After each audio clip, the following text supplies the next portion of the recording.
Holiday season na po, ibig sabihin yan ay kaliwat kanan na. Yung mga handaan, kainan for sure, mapaparami at mapapadalas po yung kain ng marami sa atin. Guilty ba tayo dito? Guilty. Napaparami po talaga ang ating kain, for sure. Lalo na po sa Noche Buena, Medianoche. Kaya naman para makaiwas po tayo sa digestive issues.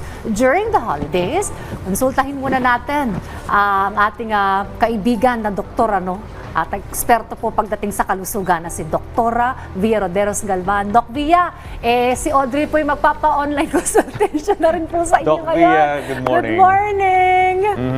Eto na po, kagabi nga, good morning, ayan. Ano po ba yung common digestive issues na nararanasan tuwing holiday season?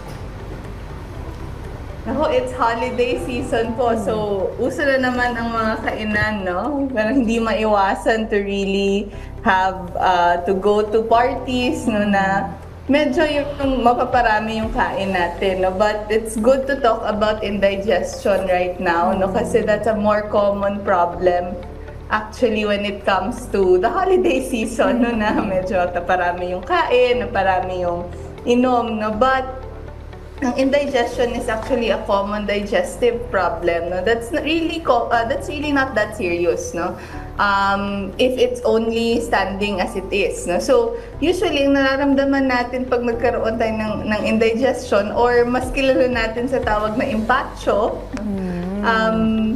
one of the things na nararamdaman natin, or one of the symptoms, is pain in your epigastric area. Epigastric meaning sa baba mismo ng chest natin, Or one of the things also na tinitingnan natin is mas madali tayong nabubusog, Or mabagal, bumaba yung kinain natin, So very uncomfortable yung feeling niya, Pero usually, ang sintomas ay nakikita dun sa digestive system natin. So it's important na alam natin na if it's really indigestion or something else. Okay. Dok, ano ba ito? Dahil ba sobrang daming kain, o sobrang bilis kumain, o dahil ba halo-halo na yung mga kinakain mo, kulang ka ba sa tubig?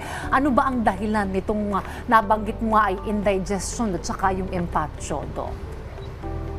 Ako, Miss Dayan, tama, You mentioned some of the causes of indigestion, One of the things na tinitingnan natin is eating habits, especially kapag medyo naparami yung nakain natin, Iba-iba sa sari-saring nakakain natin. Like for example, mas fatty yung kinakain natin na diet, given the holidays, maraming butter sa kinakain natin, maraming oil, That can cause the indigestion. Another would be alcohol. Intake ng alcohol can actually slow down your digestive process, and cause yung mga sintomas na nararamdaman natin when we have indigestion. Another, of course, is caffeine. Kapag kunyari na parami yung coffee natin, especially yung mga coffee shops right now, naglalabas ng mga holiday specials nila, Yun, one of the things na dapat bantayan natin is our eating habits. Another, would be paano natin kinakain yung pagkain natin, especially kapag nasa handaan tayo, we want to sample everything, At medyo napapabilis yung pagkain natin. That's another cause of indigestion. Another would be, kapag meron tayong what do you call this? Kapag, kunyari, the holiday season gives us stress and anxiety. Stress and anxiety actually causes impairment sa GI tract natin. So, yun naman, maraming other causes, but some of them might be related to other diseases, which has other symptoms as well.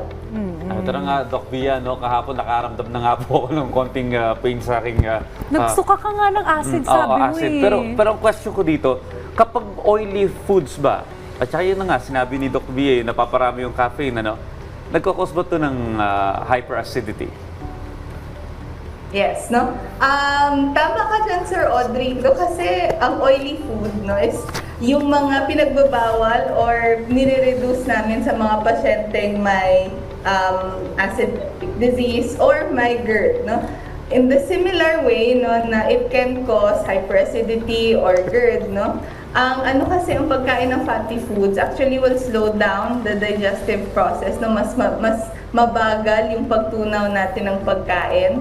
Kaya siya, no, kaya it can also cause indigestion, no. That's probably why, no, yung naramdaman natin, no, one of the things na tinitingnan natin is kapag naparami yung lechon, naparami yung kain natin ng crispy pata, mas madalas tayo, mas madalas bloated, mas madalas nagsusuka because of the effect ng fatty food sa ating digestive tract. Oo. Minsan pa naman may ugali rin ako ng Doc, na busog na ako pero hindi ko pa natitikman yung lechon eh. So kakain ka pa kahit medyo busog ka na. Diyan na nagkakaproblema yung tiyan ko. Pero ito, Doc, alak. Hindi po nawawala yung mga wine, alak, liquor kapag ka mga parties, Yung iba kasi ang ginagawa, umiinom ng gamot para dun sa acidity. Bago uminom ng alak, may mga gumagawa niyan, Doc. Okay ba yun? At saka ano yung suggestion yung kumbaga reasonable amount of liquor na pwede mong inumin siguro para hindi naman sobrang maapektuhan yung tiyan mo, Doc? A very important question, Miss Diane, no? Kasi this holidays hindi natin maiiwasan na, hindi natin maiiwasan yung social drinking. Ang ginagawa, no, or ang recommended amount pa rin natin, especially when we drink alcoholic drinks, no, is for men, no, okay, yung 2 bottles of beer, no, or 2 glasses of wine, no. Pero sa ating mga kababaihan, 1 lang, no, kasi iba rin yung component ng katawan natin, no? So medyo maswerte yung mga guys, no, yung tolerance ng body natin for the right amount of alcohol is greater, no. So for men, no, ang pinaka-recommended amount natin, no, for a day is not more than 2 bottles of beer or not more than 2 glasses of wine. For women, 1 bottle of beer or 1 glass of wine lang po. Unfortunately, kailangan natin mag-stick to that. Yeah. 2 bote lang daw ng bira. Okay. Ikaw tubig ka na lang, Audrey. Sumasakit na yung tiyan mo, inom ka pa. Well, para sa mga kaibigan kong babae na nakikita niyo po dito, parang baliktad.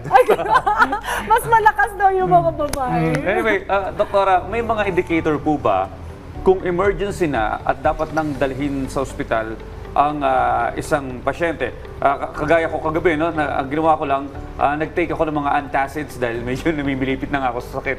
Nag-take ako ng antacids, maya-maya naman, after a few hours, nawala siya. Pero ano yung senyales na kailangan na talagang i-ER o dalhin na sa ospital? Okay. Now, important na ma-distinguish natin yun, Sir Audrey, no? Kasi, for example, if you have chest tightness, no, naninikip na yung dibdib, tapos hindi na makahinga, no? And then, walang relief, no, ng gamot. For example, you took antacids, wala siyang relief, no? Then, we have to bring the patient or the person sa ER, no? Kasi baka iba na yung kondisyon, no? Hindi na pala siya caused by the stomach upset, no?